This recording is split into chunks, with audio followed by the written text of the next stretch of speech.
മുത്തുമണീസ് ഇപ്പം ഇൻസ്റ്റയിൽ ഒരു വീഡിയോ കൊണ്ട് പേരൊക്കെ വെച്ചിട്ടുള്ളത് ഈ മസാലയൊക്കെ ഇട്ടിട്ട് ഭയങ്കരമായിട്ട് കൊതി തോന്നി. വലിയ പണിയുള്ള കാര്യമൊന്നും അല്ലാത്തതുകൊണ്ട് പെട്ടെന്ന് തന്നെ കൊതിയങ്ങ് മാറ്റിയേക്കാന്ന് വിചാരിച്ച മുത്തുമണീസ്. അപ്പോൾ അതിൻ്റെ പൊന്നി ചോടി വന്നു. അപ്പോൾ പേരൊക്കെ അധികം ഒന്ന് കഴുകിയിട്ട് അതിൻ്റെ മേൽഭാഗം കട്ട് ചെയ്തിട്ട് പിന്നെ ഇങ്ങനെ എന്തോ പറയുന്നത് ഇങ്ങനെ ഒരു വട്ടത്തിലാക്കി എടുത്തേ.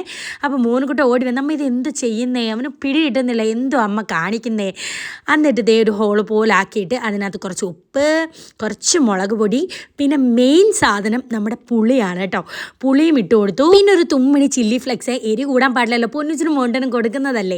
അതിനുശേഷം നമ്മുടെ സ്പൂണിൻ്റെ ബാക്ക് വശം കൊണ്ട് അത് നന്നായിട്ട് മസാലയൊക്കെ അങ്ങോട്ട് കൊത്തി യോജിപ്പിച്ചു. ആ പുളി അങ്ങോട്ട് നന്നായിട്ട് ഉടഞ്ഞങ്ങോട്ട് ചേരണമല്ലോ. അത് കഴിഞ്ഞിട്ട് ഇതേ നമ്മുടെ പേരയ്ക്ക അങ്ങോട്ട് കമത്തി വെച്ചിട്ട് 4 അങ്ങോട്ട് കട്ട് ചെയ്തു. അപ്പോൾ ആ മസാല പേരയ്ക്കൊക്കെ നല്ലതായിട്ട് പിടിച്ചിട്ടുണ്ട്. എൻ്റെ പൊന്നേ, ഇനി കഴിച്ചു നോക്കാം.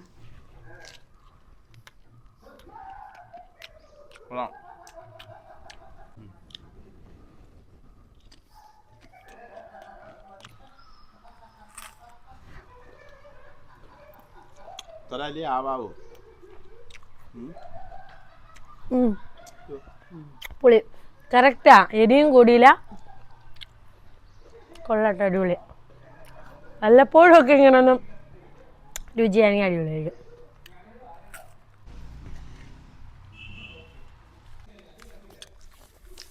ടേസ്റ്റുണ്ടോ? മാങ്ങ കഴിക്കുന്നതുണ്ടോ? കൊള്ളാല്ലേ?